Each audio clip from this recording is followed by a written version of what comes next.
Le sexe et vous, 21h-22h sur Na Radio du lundi au vendredi. Benjamin Ramagé, Et Sophie Caldi avec le Love Store Planète Eros. zone commerciale de Beaulieu à Pilboro. La dernière de la semaine du sexe et vous, 21h, 22h comme tous les jours du lundi au vendredi avec notre sexologue préférée Sophie Caldier qui a hâte de partir en week-end. Salut Sophie. Salut. Oui, j'ai hâte de partir en week-end. Je sais pas où je vais d'ailleurs ce week-end, mais oui. Ouais. Peut-être à Berck, on va en reparler dans la. Ah non, c'est vrai, je vais en formation. Ouais, super. Non, oui. Ouais.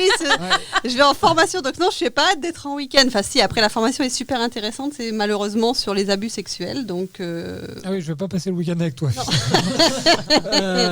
Céline Pelletier, pour la dernière fois de la semaine, est avec nous. Bonjour. Salut Céline. Salut. Tu vas bien Céline ? Super bien. Pas de formation ce week-end ?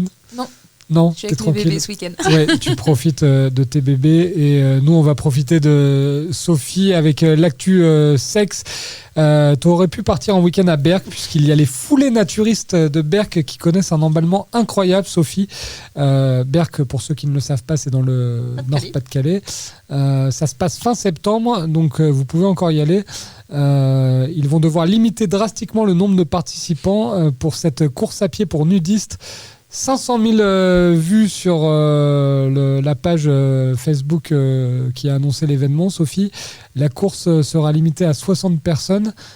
Comment on explique ce phénomène ? On a déjà parlé du naturisme la semaine dernière dans l'émission. Ça cartonne, ça revient notamment en Charente-Maritime. Comment on explique ça ? Ben oui, les gens sont plutôt libres quand ils sont nus. Et puis il n'y a pas d'étiquette sociale. C'est pas mal. Voilà. Après, de là à faire une course, bon, ça peut gêner un petit peu. Mais bon, ça peut balloter dans tous les sens. Je me demande où on met la bouteille d'eau. C'est tout trouvé.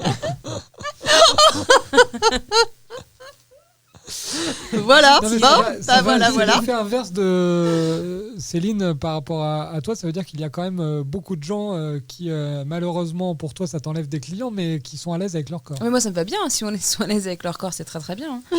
Après, de là à être nu, bon. À courir nu surtout. Moi, je vais très bien dans mon corps, mais je ne cours pas nu. Après, c'est chacun ses. Puis alors, fin septembre choix. à Berck, pour la jante masculine, Ouais. c'est pas vraiment très vendeur. Ah, opération escargot, là. On risque d'avoir des knacky balls qui un peu partout. Mais vrai, c'est très bien aussi. C'est bien justement de sortir des cadres et de se dire, voilà. Et là, ils sont totalement libres et c'est ce que je prône, donc c'est très très bien. Ouais, ça c'est sûr. Deuxième actu, ça se passe encore au Japon. Des chercheurs de l'université d'Hiroshima viennent de découvrir une nouvelle méthode ultra simple et apparemment très fiable pour trier les spermatozoïdes X et Y. Sophie est choquée. Ouais. Et ainsi choisir le sexe de l'embryon, une technique qui pourrait pousser à un déséquilibre démographique dans certains pays où le sexe masculin est valorisé. Surtout au Japon. Ouais. Ouais, c'est pas vraiment rassurant là, entre ça plus le fait qu'on va plus faire l'amour en 2030 et qu'il y a des courses de nudistes à Berck, ça va pas du tout la France là. Bah là c'est au Japon. Oui, c'est au Japon, ça mais tombe bien. le monde ne va pas bien, Non, Sophie. mais ça tourne pas rond. On peut pas faire l'amour normalement et puis on va pas trier les spermatozoïdes non plus. Enfin, bon, bref. Voilà. Choisir alors en plus Céline ça tombe bien, choisir le sexe de l'embryon. Ah non, ça m'aurait pas plu. Non. Ah non. Non. Non, puis il y a quand même des risques en choisissant comme ça, c'est qu'il n'y a pas de sélection naturelle qui se fait. Donc ça, c'est important aussi de le souligner parce que ça peut créer vraiment des handicaps moteurs et mentaux. Et ça, c'est pas à négliger non plus. Est-ce que tu étais au courant du sexe de l'enfant ou tu l'as su au dernier moment ? Ah non, moi je l'ai su très très vite et son prénom était donné très très vite. Non, moi je fais organisé. Oui, je fais aucun suspense et ça permet aussi que quand j'ai une première, qu'elle intègre bien que son petit frère s'appelle Léon, comme ça tout le monde le saura. C'était le cas aussi pour le premier. Alors. Oui. Ça va être un tueur. Ouais. Un nettoyeur. C'est ça. Sophie, De quoi, Sophie ? mais parle un peu de toi, raconte aux auditeurs comment ça s'est passé Elle pour raconte Madame pas sa Caldier. vie, Est-ce hein. que tu connaissais le sexe de ton enfant ou pas ? Ah bah oui, je connaissais le sexe. La sélection naturelle a mal été faite par contre, parce qu'effectivement moi j'ai aussi une fille handicapée. Mais après, je sais pourquoi elle est là aujourd'hui. Elle m'a aidé beaucoup à grandir en tant que mère et à pouvoir prendre en main complètement ce rôle-là. On va parler là d'un sujet qui n'a rien à voir. Zaya Dea au sommet du box-office. Rien à voir. Alors on rappelle qui est Zaya On Dea. parle pour d'un ceux qui Escort ne le savent girl. pas. C'était une escort girl qui avait notamment valu un peu des soucis judiciaires à des footballeurs, Franck Ribéry et Karim Benzema. La jeune femme a décroché son premier vrai rôle au cinéma dans Une fille facile, film de Rebecca Zlotowski. Et alors apparemment... C'est un flop, hein. Alors le film est un flop, mais sa prestation est quand même assez saluée par la critique, donc on peut se... Moi, j'étais étonnée aussi de voir une interview où elle parle vraiment pas mal. Hein. Ouais, elle parle bien. Ouais. Ouais, elle parle. J'étais quand même étonnée parce que bon... On a des préjugés. En même temps, quand Oui. on la regarde, elle n'est pas physiquement intelligente. Enfin, elle l'est pour les certains hommes. Elle n'est pas physiquement intelligente. Mais en tout cas, elle s'exprime plutôt pas mal. Hein. Ouais, Franchement, j'étais surprise. Après, est-ce qu'elle était coachée avant et possible aussi. Mais c'est assez surprenant. Ouais, elle parle très bien et elle a notamment dit d'ailleurs qu'elle rêvait de tourner avec Roman Polanski. Oula, C'est dangereux. Hein. le mélange, oula. Non, ça va, non, elle est trop âgée pour Roman Polanski. On va parler dans cette émission des paroles justement au lit, bon ou mauvais. Sophie va tout nous dire. Quels sont les conseils, les limites à ne pas atteindre. On va voir ça avec Sophie. On va parler des expos de Céline. Céline va nous raconter un petit peu son travail avec des expositions à venir. Et puis la parole aux auditeurs en fin d'émission, comme le veut la tradition. Ne bougez pas, on est ensemble jusqu'à 22h pour la dernière de la semaine du Sexe et vous. La deuxième partie du Sexe et vous sur Naradio Tube et Info avec notre sexologue Sophie Caldier, avec notre photographe thérapeutique, oui, parce qu'elle est à nous maintenant, comme Sophie. Céline Pelletier. Chouette, moi ça me va, je veux bien rester. On fera revenir Céline, on fera revenir Bertrand, c'est promis également. Bertrand qui a eu beaucoup de succès. Le podcast de l'émission avec Bertrand et Sophie cartonne. D'ailleurs, merci à vous de nous écouter aussi nombreux. On va parler des paroles au lit, Sophie. Selon une étude, 92% des couples communiquent pendant l'amour. Il y a deux types de discours, ce qu'on dit pour soi et ce qu'on dit pour l'autre. Sophie, est-ce que c'est bien, est-ce que c'est mal, est-ce qu'il faut parler quand on a envie de parler? Quels sont les pièges à éviter? Alors, faut pas parler pour rien dire, hein. Faut pas faire la liste de courses non plus, mais parler sur ce qu'on est en train de faire. Bah oui, non mais voilà, parler sur ce qu'on est en train de faire et de ce qui se passe entre nous, oui, c'est important, je pense, et surtout au lit, justement, parce qu'il y a plein. À un moment, je pense qu'on parlera des différences hommes-sexe au lit, et les hommes ne comprennent pas forcément les femmes, et les femmes ne comprennent pas forcément les hommes. Donc, de pouvoir parler à ce moment-là et de faire un débrief tout de suite, ça peut éviter de faire la tête après l'amour, par exemple. Oui. C'est tout. J'aime pas quand tu me regardes. Mais tu veux que je regarde? Je vais regarder Alex, mais J'aime je le pas connais quand tu moins me que toi, tu vois. Ouais. Ça, c'est sûr. Toi, je sais juste que tu as un voisin, mais Ouais. bon, que tu as quand même une petite copine. Donc bon, je sais pas trop. Ouais, non, lui, c'est n'importe quoi. On l'évoquera, il faudra une émission entière pour parler Voilà, de la vie d'Alex, notre réalisateur. Sacrée vie. Chaque catégorie de discours subdivisée alors, en 4 lamelles essentielles, c'est ce mot en 4 parties, on va dire. Ouais. Alors pour les individualistes, Sophie, domination sexuelle, soumission sexuelle, possessivité, description de fantasme. Oui, donc là, c'est plus effectivement la personne qui va parler pour elle-même pour s'exciter. Dans ces 4 cas-là, hein, la domination, la soumission, la possessivité et la description des fantasmes, ça va être plus pour tout ce qui lui passe par la tête, mais au niveau sexuel, au niveau fantasme, pour lui, soit garder son érection pour un mec, soit mouiller pour une femme. Et ça, il faut plutôt éviter ou Non, il n'y a pas de choses à éviter ou pas éviter. Chacun fait comme il veut et comme ce qui l'excite, en fait, ce qui lui apporte du plaisir. Communication, parce qu'il y a un partenaire ou une partenaire qui peut très bien ne pas aimer quelqu'un qui parle. Aussi. Après, oui, voilà. Après, Ouais. il faut que l'autre puisse s'exprimer également. Et si, pour dire par exemple le terme salope, si le mec ça l'excite, mais que la nana ça l'excite pas, et ben il faut aussi qu'elle puisse s'exprimer là-dessus et dire écoute. Tu vas répondre connard. Tu parles pas comme ça. Comment t'imites les femmes, Alexa? Pardon. Non, je ne vois pas trop bien le truc là. Voilà, il faut que la femme puisse s'exprimer pour ne pas subir ce qui se passe, au contraire, et plutôt être participative et dire bah non, ce terme-là, moi, ça m'excite pas du tout, et donc du coup, on arrête là. Ça peut être aussi une panne directe, hein, ça peut entraîner une panne directe. Donc il faut faire très attention et pouvoir s'exprimer, dire les choses à l'autre et poser ses limites. On a compris que Céline était bavarde, qu'elle utilisait les sextos et les emojis. Est-ce que du coup, Céline envoie des emojis pendant l'amour? Non. Je parle pas beaucoup. Je ne parle pas. Et Sophie, il y a les discours mutualistes aussi. Oui, donc retour d'expérience, voilà, ça je le préconise tout à fait, une espèce de débriefing. Toi tu fais des débriefings après match, et il y a des débriefings après sexe.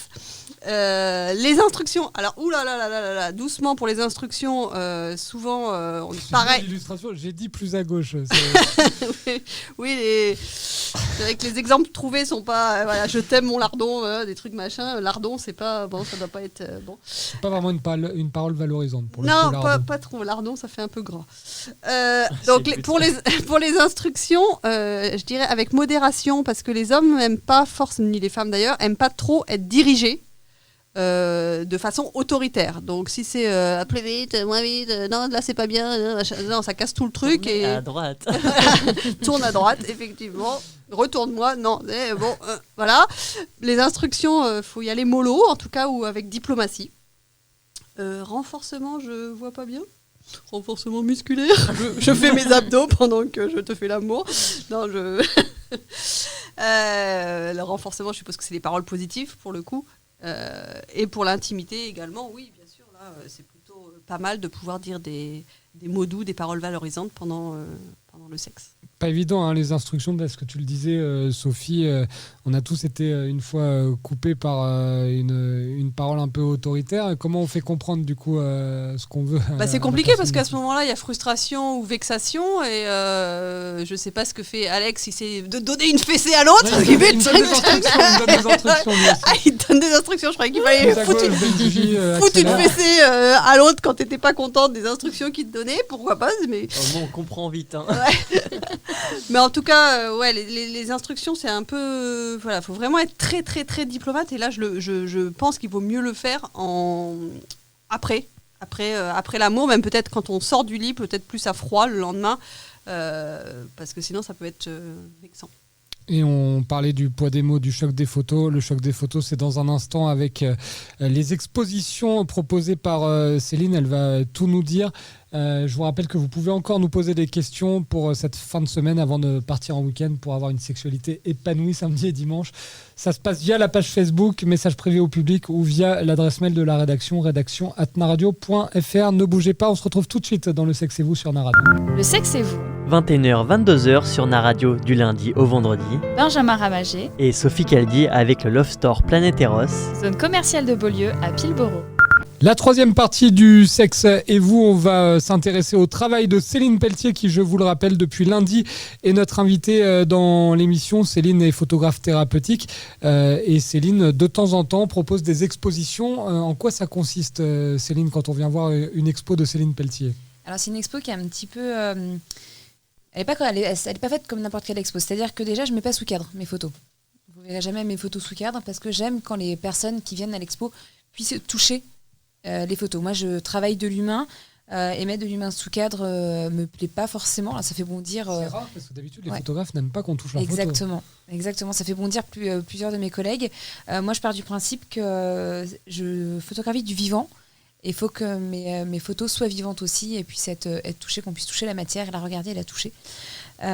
Et j'expose toujours dans des lieux un peu atypiques. Donc ma première exposition, ça s'appelait Belle en courbe. Donc là, je démontrais qu'on pouvait être belle, quel que soit son âge, quel que soit son poids, quel que soit sa taille, quel que soit son physique, on est toutes belles à notre manière. Et la beauté est subjective, donc on peut très bien être magnifique pour quelqu'un et tellement laide pour quelqu'un d'autre. Tout ça, c'est vraiment propre à chacun, la beauté. Et ça a beaucoup touché.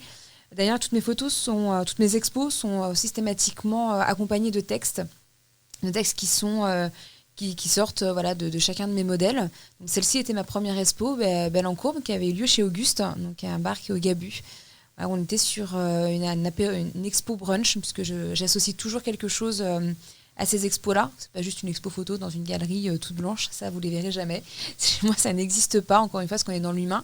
Et pourquoi aussi pas de cadre, puisque je demande à mes modèles de sortir justement de leur zone de confort et de de sortir des cadres parce qu'on ne peut pas rentrer tous dans des cases. On est tellement différents les uns des autres qu'il n'y a pas de cases prédéfinies.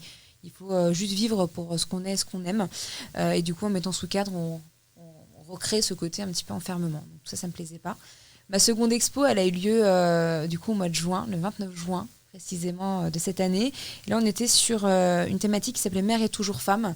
C'est-à-dire que je voulais mettre en lumière ces femmes qui avaient déjà été mères, donc qui n'étaient pas enceintes, qui avaient déjà porté la vie. Donc j'ai eu de jeunes mamans comme des grands-mères aujourd'hui, mais qui avaient aussi porté la vie. Et pour dire que ce ventre et ce corps, il se modifie, mais il est toujours aussi beau, justement parce qu'il a porté la vie. Ce qui était très intéressant sur l'autour de cette exposition, c'était mais il y a des femmes qui n'ont pas du tout de ventre, pourquoi elles exposent ?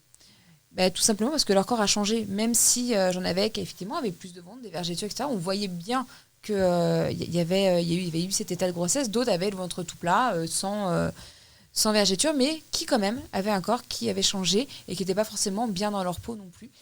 Et qu'il fallait justement démontrer qu'une femme elle est belle parce qu'elle a porté la vie, qu'il ne fallait pas qu'elle se cache et qu'elle cache ce ventre. Voilà.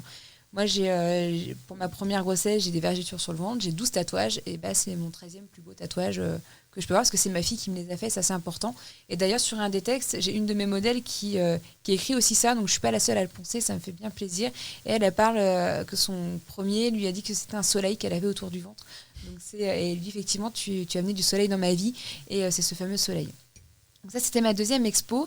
Ma troisième, elle a lieu au mois d'octobre de cette année. Elle est un peu particulière parce que mes expos sont toujours en entrée gratuite, sauf celle-ci qui va être entrée payante. Donc je vous rassure, pas grand-chose, 5 €. Pourquoi ? Parce qu'en fait, je travaille aussi bénévolement pour une association qui s'appelle L'Effet Rose, qui est une superbe association. Je vous invite à aller sur leur page pour la découvrir, qui propose à des femmes qui sont atteintes d'un cancer des ateliers super, faits que par des bénévoles. Et vraiment, c'est une superbe association à connaître et j'ai eu envie d'œuvrer pour elle. Et comment je peux le faire ? Tout simplement avec les moyens que j'ai, c'est-à-dire mon œil et mon appareil photo. Et du coup, j'ai 54 modèles qui posent pour moi. 54 modèles. Pourquoi ? Parce qu'il y a 54 000 nouveaux cas en France chaque année de cancer du sein. Il faut savoir que le cancer du sein touche aussi bien la femme que l'homme. Il y a moins d'1% qui touche l'homme, mais ça touche quand même les hommes. Et ça, très peu de gens sont au courant. Donc cette exposition-là va être à entrée payante parce que tout l'argent récolté pour cette expo est intégralement reversé à l'association L'Effet Rose. Voilà, donc j'ai toute une équipe qui travaille avec moi. J'ai Caroline Ravet qui s'occupe de toute la partie organisation, relations presse et paperasse, tout ce que je n'aime pas faire, qui d'ailleurs est notre Miss Poitou-Charentes Curvy de cette année, donc je suis quand même assez fière. Ensuite, nous avons Domiti Blanco, qui est maquilleuse et coiffeuse avec Make Up 17, qui fait ça à domicile et qui est une très très chouette professionnelle et adorable. Je la recommande fortement d'ailleurs. Nous avons également Christine Frey, qui elle est une biographe hospitalière, qui fait un travail remarquable, parce que sur cette exposition-là, donc, elle a interrogé ces 54 personnes pour faire les textes, puisque je me suis rendu compte sur mes expos que parfois des personnes avaient du mal à exprimer par écrit ce qu'elles ressentaient au fond d'elles. Donc du coup, Christine travaille avec nous aujourd'hui pour mettre sur papier, mettre en lettres tout ce qu'elles ressentent. Elle fait un travail remarquable, elle met beaucoup de temps. Et j'ai Julie Champigny qui, elle, s'occupe pour cette expo-là de la partie événement, parce que ça va être une exposition photo, mais pas que. Voilà, donc je vous laisse venir à l'expo pour découvrir ce qui va se passer lors de cette journée. Donc qui, elle, s'occupe des parties un petit peu surprises de cette journée. Voilà, donc le 19 octobre pour cette expo-là. Donc le lieu, je ne peux pas encore le dévoiler. Sera dévoilé prochainement. J'ai hâte d'ailleurs de vous dévoiler l'affiche et tout ça. Voilà, donc c'est 54 personnes qui posent bénévolement et toute l'équipe est également en intégralité bénévole sur ces projets-là. Toujours sur mes expos, puisqu'on est sur de l'humain. On n'est pas là pour gagner de l'argent, mais pour faire découvrir. Et je suis toujours sur des causes importantes. Voilà, j'aime ce côté défendre des causes et œuvrer pour ça. Et ma prochaine expo, donc ma expo 2020, parce que là j'étais partie sur 2 expos, en plus une grossesse, c'était très compliqué à gérer. Très très compliqué. Du coup je repars plutôt sur une expo par an, puisque la prochaine expo sera consacrée à l'homme. Voilà. Et Enfin. Ouais, tu pourras les poser, Benjamin. Mais attention, on fait une transition un peu sympa, c'est-à-dire qu'on va parler de la féminité chez l'homme. Ah bah, je suis un Ouais. modèle parfait, moi. Sophie. Et ben avec grand C'est vrai. plaisir parce que Je là sais, j'ai toi aussi, besoin j'ai Mais besoin Alex, d'un encore nombre conséquent d'hommes pour ça. Donc si vous souhaitez poser pour moi voilà l'homme la féminité dans l'homme, écoutez, vous m'envoyez un petit message via Facebook et puis je vous expliquerai tout le projet en détail. Ça veut dire Sympa, qu'on sympa. va déguiser Benji en danseuse ou aucun rapport? Accessoire ou toujours sur le thème de la nudité un peu ou... Non, alors moi, je En fais nudité. pas de nu. Effectivement, mes 2 premières expos, elles avaient des tenues un peu plus légères, justement parce que pour la deuxième, pour la mère est toujours femme, fallait montrer justement ce ventre. Donc, mis à part des Ouais. sous-vêtements, c'était un peu compliqué. Pour Belle-en-Cour, elles étaient habillées, elles étaient en mode boudoir. Enfin, il y avait pas, voilà. Ok. Mais le nu, non, je fais pas. Je laisse ça à d'autres Non, personnes. érotique ou je veux dire un petit peu érotique. sensuel peut-être. Non plus, mais l'homme, on va être, on va avoir des touches de féminité dans l'homme, tout en conservant ce côté très masculin, parce qu'il faut pas non plus rentrer dans la caricature de l'homme avec une perruque, etc. Enfin, voilà, on garde cet homme très masculin et avec une partie un peu plus qui représente sa féminité. Donc, exposition à Très venir. bien. N'hésitez Voilà, pas en à 2020. contacter Céline si vous voulez Tu vas avoir du monde, poser. là. Et n'hésitez pas aussi, alors juste Céline, avant de se quitter, de passer aux questions des auditeurs, comme je suppose qu'il y a un jeu de mots, comment on écrit pour contacter l'association Les Faits Roses? Et ben juste sur la page Facebook. C'est l'effet, c'est l'effet. Et alors l'effet c'est E2FET, rose. D'accord. Voilà. Donc il y a C'est pas une de... super association vraiment à découvrir. Vraiment. On mettra les coordonnées sur notre page Facebook pour pouvoir faciliter l'accès à cette association qui a été vantée par Céline. Et nous, dans un instant, on va se retrouver pour la toute dernière partie de l'émission. On va devoir dire au revoir à Céline après l'avoir eu avec nous toute la semaine. Les questions des auditeurs dans un instant dans le Sexe et vous sur Naradio. La toute dernière partie de l'émission du Sexe et vous, 21h, 22h du lundi au vendredi sur Naradio. Et là, il reste 7 minutes à Sophie pour répondre à 4 questions. Est-ce que tu es prête, Sophie? Prête. On a le concept habituel de l'émission. Quand Sophie rencontre Sophie, ça donne une question d'une auditrice qui s'appelle Sophie et qui nous dit « J'ai horreur de la fellation ». Ah là, c'est là où vous n'êtes pas exactement les mêmes. Ah bravo. Ah la réputation. Après je vais avoir des messages sur Messenger de gros bœufs. Merci Benjamin. J'ai horreur de la fellation, mais j'aime mon mec et j'aimerais lui faire plaisir. Y a-t-il des méthodes pour m'aider? Alors déjà la première question qu'il faut que tu te poses, Sophie, je me parle à moi-même, j'adore. Qu'est-ce qui te fait horreur dans la fellation? Est-ce que c'est l'image que tu en as? Est-ce que c'est l'image que le porno donne de la fellation?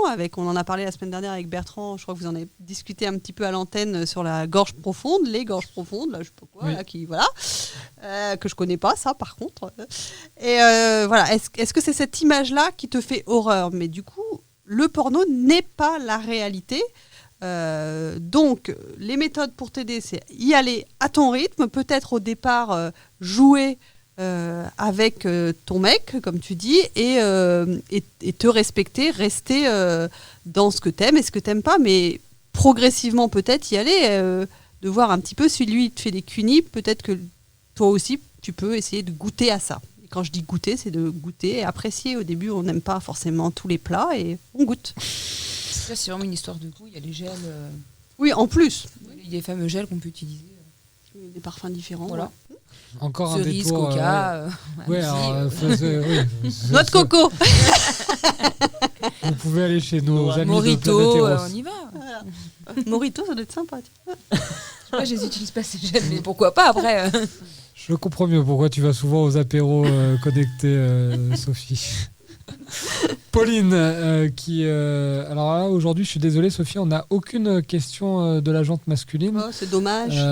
On a Pauline qui nous demande, par moment, j'ai l'impression de ne plus avoir de libido du tout, est-ce normal?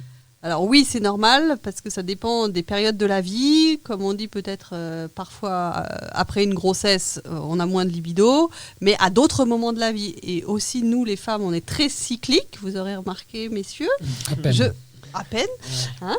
Et donc même au cours du mois, des fois, il y a des grandes variantes. Hein. Et donc du coup, il y a des fois, on peut aimer énormément le sexe et avoir énormément de libido. Et puis, par exemple, la semaine avant les règles, c'est pas forcément top au niveau de la libido en tout cas. Donc oui, c'est normal.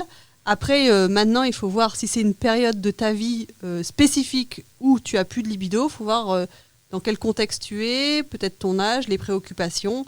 Et puis on fera peut-être toute une émission sur le désir féminin, qui est un désir très fragile, comme le titre d'un bouquin d'ailleurs. Oui, on en reparlera évidemment du désir féminin. On va répondre à Laure. Je suis nostalgique de l'excitation du début. Est-il possible de retrouver cet état amoureux ? On est tous effectivement nostalgiques, même si ça se passe très bien dans nos vies actuellement. Mais c'est vrai que l'excitation du début, c'est quelque chose qu'on aimerait bien de temps en temps retrouver, Sophie. Oui, alors c'est une période vraiment de lune de miel. Le début, on ne se connaît pas, on apprend à se découvrir. Donc on est très excité par ça. Donc après, pour répondre à ta question, Laure, oui, c'est tout à fait possible, mais alors c'est un travail, et je dis bien un travail, un investissement de tous les jours. Et ça, tous les deux, pas que toi. Il y a également ton partenaire qui doit faire ce travail-là pour qu'il y ait de l'excitation à nouveau dans votre couple. Et c'est changer les habitudes. Là, par exemple, j'avais un couple ce matin et... dans mon cabinet, là, ils me reproduisent un petit peu, ça fait 2 séances que je les vois, qui reproduisent un petit peu ce qu'ils vivent à la maison. Bon, bah voilà, la 3e séance, je vais commencer à leur dire, bon, ça suffit maintenant, vous m'avez montré comment vous savez communiquer à la maison et qui n'est pas très bon. Donc vous dysfonctionnez, maintenant on va apprendre à fonctionner un petit peu différemment. Et c'est un petit peu pareil pour retrouver l'excitation dans la vie sexuelle. Oui, il y a des films, des livres où souvent on nous dit l'amour dure 3 ans. On a tendance à jamais le croire quand on est au début d'une relation. Non, moi ça va durer toute la vie, Céline. Et puis finalement, on est comme tout le monde. Moi, je prône justement cet amour dure 3 ans. Parce que tous les 3 ans, je trouve qu'il y a une espèce de vague, de creux de vague. Après, à chacun, soit de repartir pour 3 ans, soit de se séparer. Mais c'est vrai que moi, dans mes relations, quand ça s'est terminé, ça tombait toujours sur une multiplication de 3 ans. Donc du coup, ça s'est vérifié il y a encore peu de temps. Et du coup, on a repris la vague, mais il y a eu tout ce creux qui s'est passé au bout de 3 ans. Moi, j'y crois profondément. Je pense que Beck BD avait tout à fait raison, l'amour dure effectivement 3 ans. De toute façon, là, en tant que thérapeute de couple, pas que sexothérapeute, parce que je suis également thérapeute de couple, il y a des crises dans le couple qui sont régulières. Et c'est des crises qu'il faut dépasser à chaque fois. Et effectivement, il y en a une au bout de 3 ans, et après c'est 7 ans, 12 ans, etc., etc. Donc il y en a très souvent. Ça permet de remettre les compteurs aussi à zéro et justement de remettre des nouvelles habitudes et de l'excitation du coup, enfin en tout cas du désir dans le couple. De refantasmer comme au début, cette espèce de relation qu'on a, c'est assez magique en fait. Toujours un mal pour un bien. Tout à fait. Les crises, ça veut dire changement, donc le but c'est de changer. Dernière question, signée Nina, la dernière question de la semaine. Enceinte de 4 mois, je n'ai plus du tout envie de faire l'amour, est-ce normal ? Oui, alors pareil, là, peut-être que Céline, toi, c'est encore plus frais, mais bon. Totalement frais. Donc c'est possible qu'il n'y ait pas d'envie pendant qu'on est enceinte. Ça dépend des symptômes, des sensations, de la prise de poids, de l'image que tu as de la femme enceinte, des croyances par rapport au bébé. Ça dépend vraiment de plein de choses. Mais peut-être là, Céline, comme c'est tout frais, peut-être tu peux nous en dire quelques mots. 4 mois en plus, Céline, ça correspond à la période où en plus tout change un petit peu. Parce que tout change. C'est une on ne s'en rend pas forcément compte au début. 4 mois, ça commence à se faire ressentir pour la femme comme pour l'homme. On le ressent bien. Moi, je fais partie plutôt de la catégorie... tout est fermé, le locataire est en place, les portes sont fermées. Voilà. Parce que voilà, c'est vrai que je ressens pas. Alors je ressens beaucoup d'amour pour mon conjoint et tout, mais c'est vrai que voilà, je suis pas une grande fana des rapports sexuels quand je suis enceinte. Bon, je le fais quand même, voilà, parce que il faut quand même se faire plaisir à l'autre et puis faut payer le loyer. Faut payer le loyer. Non, il est adorable, donc je peux pas dire ça. Mais oui, c'est complètement possible et c'est même parfois logique sur certaines femmes parce qu'on est toutes différentes, encore une fois. Donc on peut très bien. J'ai certaines personnes qui ont envie tout le temps et tous les jours et d'autres qui n'ont pas du tout envie. Et ça me semble pas anormal. Mais c'est marrant parce qu'il y a une montée d'hormones quand on est enceinte. Oui, mais justement, il y a la montée d'hormones, mais qui n'est pas forcément bénéfique pour le conjoint. Justement. Parce que les hormones, c'est un petit peu une espèce de feu d'artifice à l'intérieur de soi, et on a chacune notre façon de le gérer. Voilà, comme, un peu comme blues, des règles, mais pendant 9 mois. Quoi. C'est ça. En fait, super. De sensations, on les a pas physiquement, mais voilà, il y a plein de choses qui se passent, et que quand on est enceinte, c'est des sensations qu'on ne connaît pas forcément, c'est le corps qui change, c'est le mal de la poitrine, du dégoût pour certains aliments, certaines situations, c'est pas évident à gérer.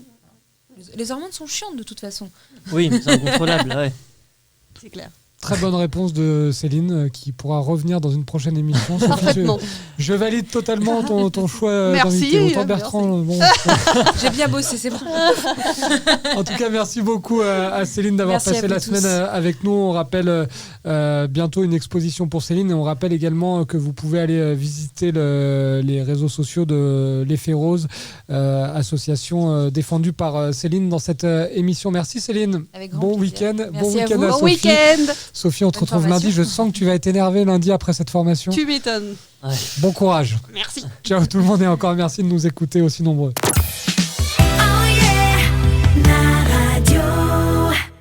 Le sexe et vous, 21h, 22h sur Naradio du lundi au vendredi. Benjamin Ramager, Et Sophie Caldi avec le Love Store Planet Eros. zone commerciale de Beaulieu à Pilboro.